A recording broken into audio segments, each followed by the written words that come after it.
Have you ever pulled the trigger on something so powerful, it feels like the revolver just threw a punch back at you? That's not exaggeration. That's just life with some of the deadliest revolver calibers ever made. Now, revolvers aren't just old-school cowboy guns anymore. When chambered in the right rounds, they turn into absolute monsters, delivering energy, penetration, and bone-cracking recoil that'll make you question your wrist strength and your life choices. Today we're walking through the calibers that don't just stop threats, they erase them. No sci-fi fantasy rounds, no Call of Duty hype, just real steel, real ballistics, and real-world stopping power. This isn't about flexing muzzle energy numbers. It's about what happens when you drop the hammer and all hell breaks loose. Whether you're hunting, defending, or just trying to survive in bear country, these are the rounds that get the job done, or die trying. Starting things off with a sleeper, the .327 Federal Magnum. It doesn't look like much on paper, and frankly, most people overlook it because it's not a hand cannon. But that's a mistake. What you've got here is a small frame revolver round that punches way above its weight class. Originally developed by Federal in 2007, this little firecracker moves fast, hits hard, and gives you one of the rare combinations of low recoil and high velocity in a compact platform. You're looking at velocities around 1,500 to 1,800 feet per second, with energy output in the 400 foot-pound range. That's right in the neighborhood of the .357 Magnum, but the .327 brings an added twist: capacity. You can fit 6 in a small frame wheel gun where you'd normally get 5, and with lower recoil, faster follow-ups are actually feasible. It's not going to take down a moose or stop a charging bear, but for personal defense and even small game hunting, this caliber earns its stripes. It's efficient, underrated, and when shot from a Ruger SP-101 or a GP-100, it delivers real-world performance that outpaces expectations. Lightweight, deadly, and surprisingly versatile. It proves that deadly doesn't have to mean uncontrollable. Next up is the .41 Magnum, a caliber that lives in the shadow of the .44 but carries its own legacy of respect. Introduced in the 1960s as a law enforcement option, it was supposed to bridge the gap between the .357 Magnum and the .44 Magnum. And technically, it does. What does that mean in real-world use? It means the .41 Magnum carved its own niche. What makes the .41 special is how it delivers heavy-hitting ballistics without the bone-rattling recoil of a .44. We're talking about 210-grain bullets flying at 1,300 feet per second, generating around 750 to 800 foot-pounds of muzzle energy. That's enough to flatten threats, two-legged or four, without blowing your shooting form to pieces. And in the right revolver, say a Smith & Wesson Model 57, it's downright manageable. This caliber got ignored commercially, mostly because it wasn't the flashiest option on the table. But it's built for the shooter who knows exactly what they need, not just what's popular. It hits hard, penetrates deep, and offers cleaner recoil control compared to its louder sibling. If the .327 Federal is the scalpel of the list, the .41 Magnum is the quiet hammer, not flashy, not trendy, but absolutely lethal in the hands of someone who knows what they're doing. Sliding up the scale, we land on a round that's older than most people's grandparents, but with a modern attitude, the .45 Colt Plus P. This isn't your great-grandfather's cowboy load. When loaded to Plus P pressures and fired from a strong frame revolver like a Ruger Blackhawk, the .45 Colt transforms from a nostalgic plinker into a bone-crushing, bear-stopping powerhouse. We're talking 260 to 300 grain bullets moving at 1,200 plus feet per second, dishing out over 1,000 foot-pounds of energy. It's got that classic big-bore slap, the kind that doesn't just knock something down, it leaves an impression. You get deep penetration, wide wound channels, and surprisingly manageable recoil if you've got the right revolver in hand. This round's true strength lies in its versatility. At standard pressures, it's tame and forgiving, but loaded hot, and it enters a different league, one where large game animals and dangerous predators take a back seat. It's not flashy, not tactical, but it doesn't need to be. The .45 Colt Plus P speaks fluent devastation in a voice that's been echoing since the frontier.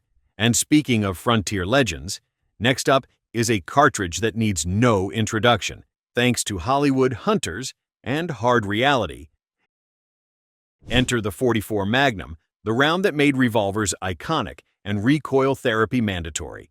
Immortalized in film, but grounded in real ballistic superiority. This caliber was never meant to be subtle. It wasn't designed to impress Instagram. It was designed to put large animals in the dirt and threats in the past tense. Pushing 240 to 300 grain bullets at 1,200 to 1,400 feet per second. The 44 Magnum delivers muzzle energy that can crack the 1,200 foot-pound barrier. It's violent, sure, but also brutally efficient. The penetration is deep, the wound cavities are nasty, and the stopping power is well documented. Whether you're dealing with charging hogs, black bears, or two-legged threats with bad intentions. Yes, the recoil is significant, but in the right revolver, a Smith 629, a Ruger Super Blackhawk, it's controllable with discipline. There's a reason it's still one of the most respected handgun hunting calibers nearly 70 years after its debut. The 44 Magnum doesn't apologize for being excessive. It was never meant to. It's the revolver cartridge for people who know exactly what they're doing and don't need to say a word about it. Just when the 44 Magnum starts to feel like home, the 460 Smith & Wesson Magnum kicks down the door and reminds you that you're still playing in the minor leagues. Built off the same frame as its bigger 500 sibling, this round was designed for one thing: extreme velocity with no apologies. It's firing 200 to 300 grain bullets at up to 2,300 feet per second, which is rifle-level speed out of a revolver. That translates into energy levels breaching 2,300 foot-pounds. That's not stopping power. That's thunder in brass form. Flat shooting, hard-hitting, and unforgiving. The 460 Smith & Wesson gives you reach most handguns can only fantasize about. It's become a favorite for long-range handgun hunters who need accuracy and authority past 100 yards.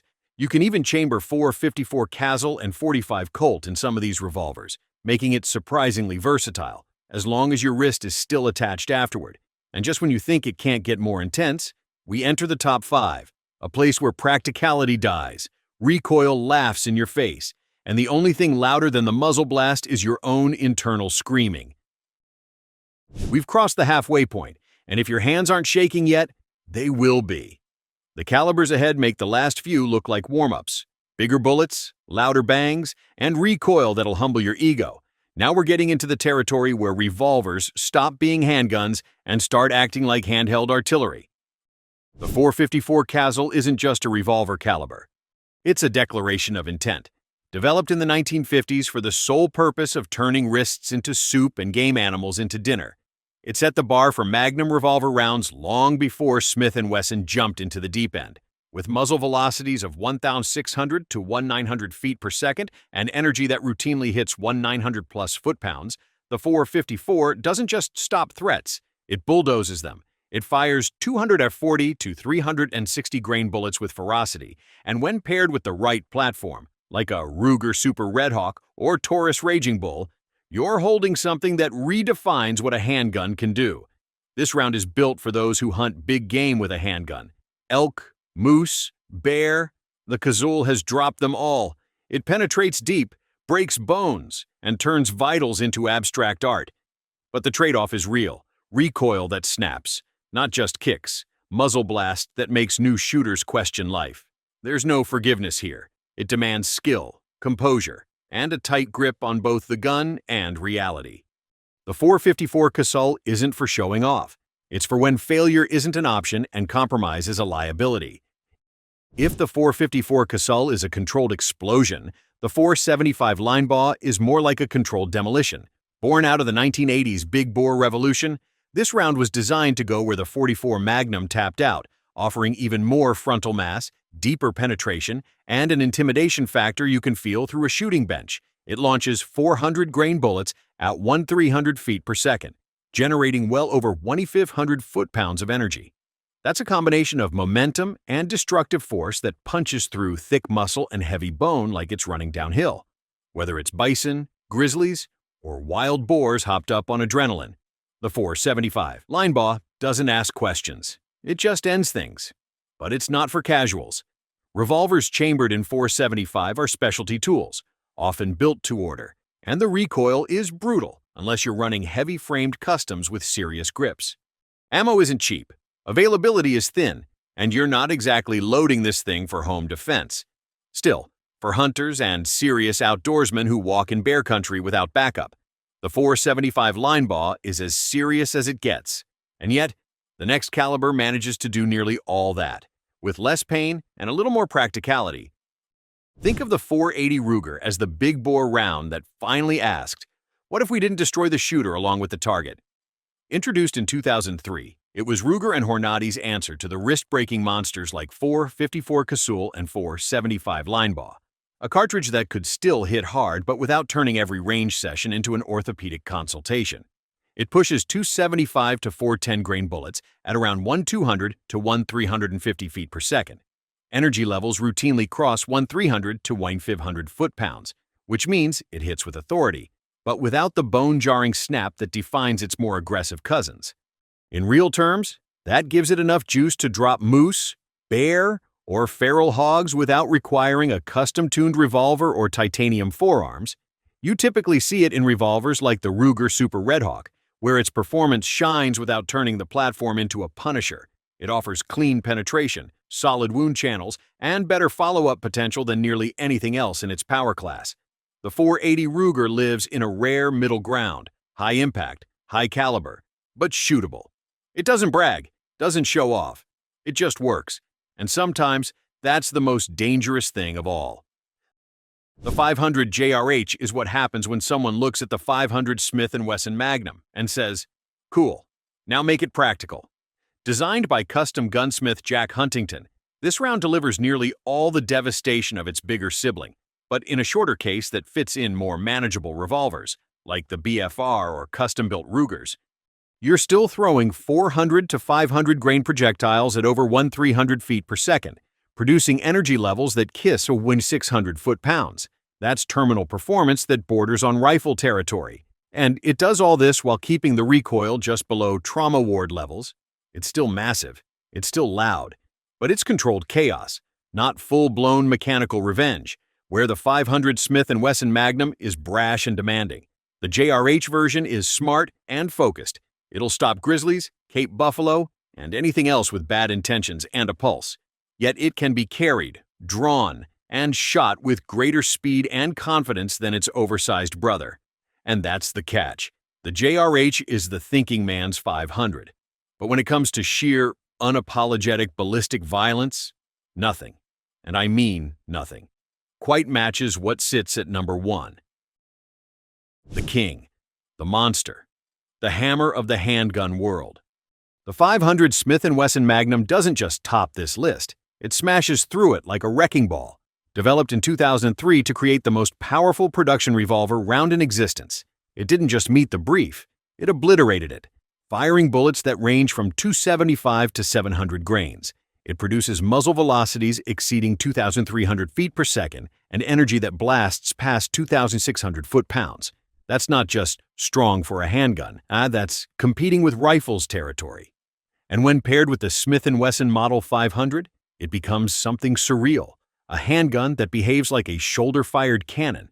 The 500 Smith & Wesson isn't about practicality, it's about extremes. It's built for the guy hunting coastal brown bears at 25 yards.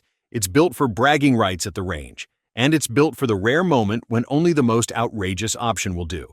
The recoil is fierce, the muzzle blast is violent, and the aftershock is felt in your soul.